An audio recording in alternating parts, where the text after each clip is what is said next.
Where on earth have you been? Please, sir. My alarm. There's no one at home. My dad's away. All right. Now, slowly. Your alarm. You forgot to set it. No, sir. It was the first thing I did before I started revising. Then I fell asleep. And when I woke up this morning, it was gone. Gone off, you mean, without your hearing it? No, sir. It was gone. It wasn't there anymore. Listen. Go to the cloakroom. Douse your face in cold water. Then sit down quietly and do deep breaths. But I've missed it. Do as I say.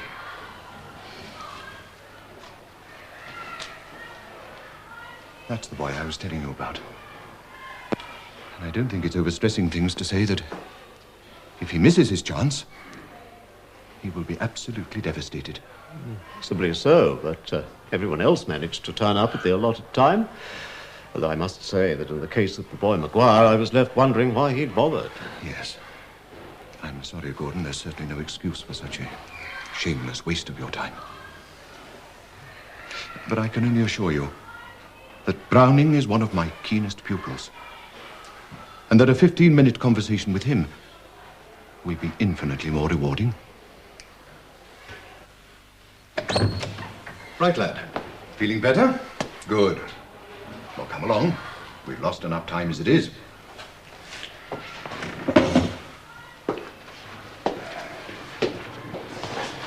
So you're going to see me then? We have been granted a reprieve. How'd you do it? Nothing to do with me. So, relax and enjoy it,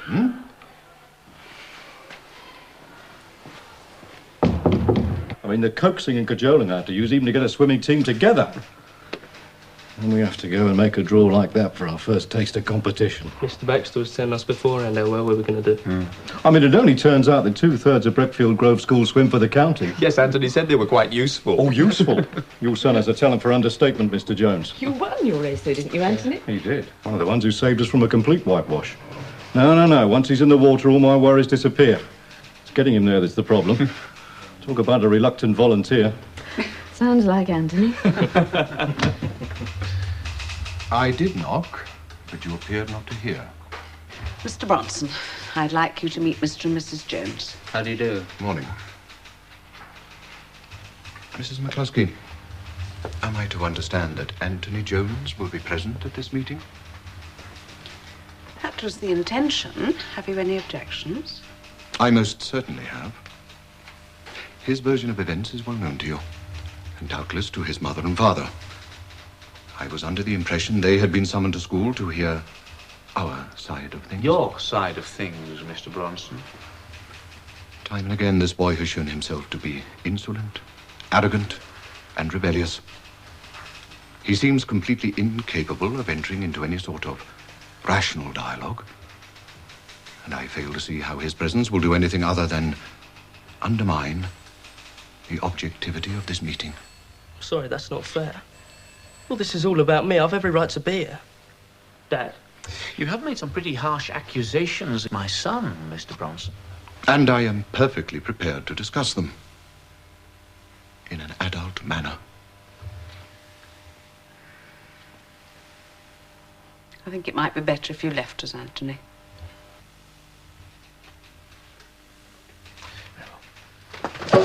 Anthony?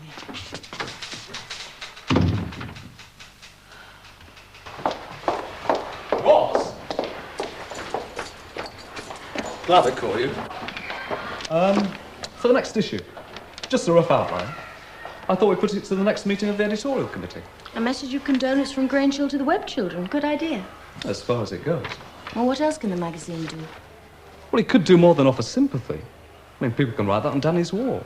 The magazine should offer more practical support. Peter, the web situation's complicated, and I don't see how involving the whole school could possibly help them. Oh, come on, Ross.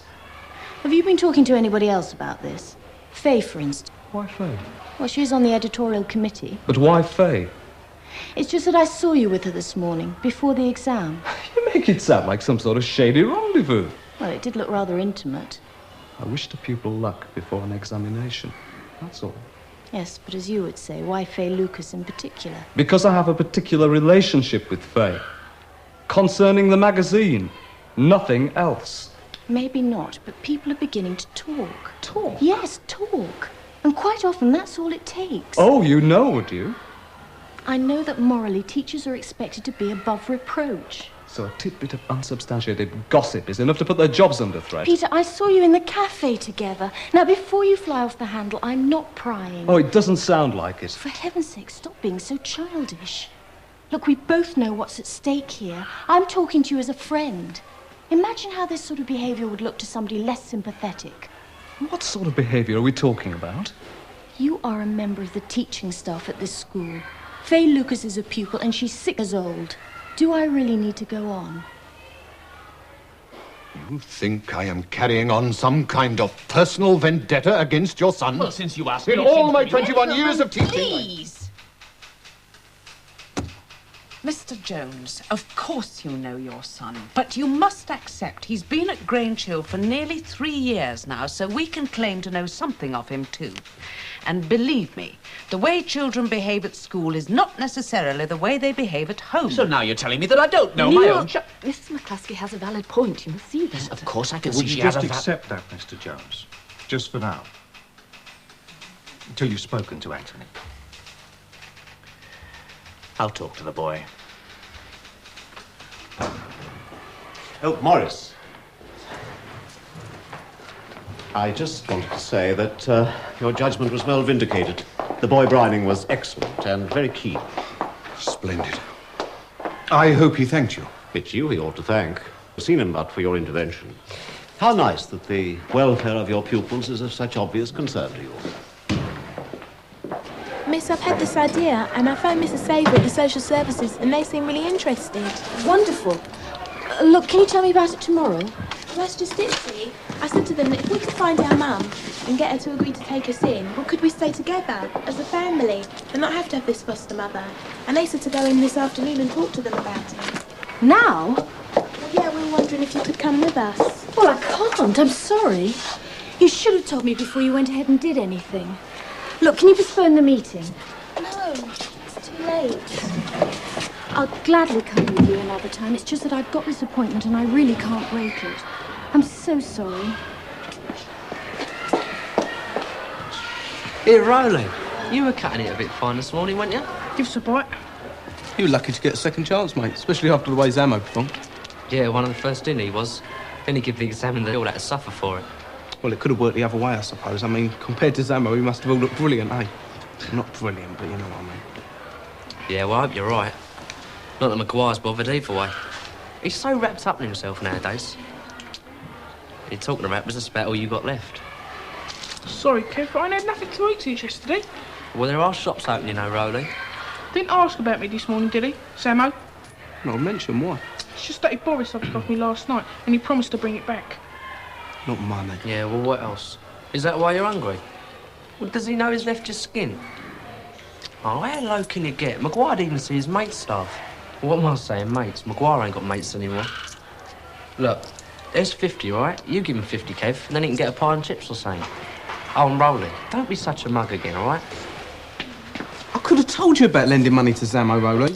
And I can tell you a few things about Samo as well. Hey, my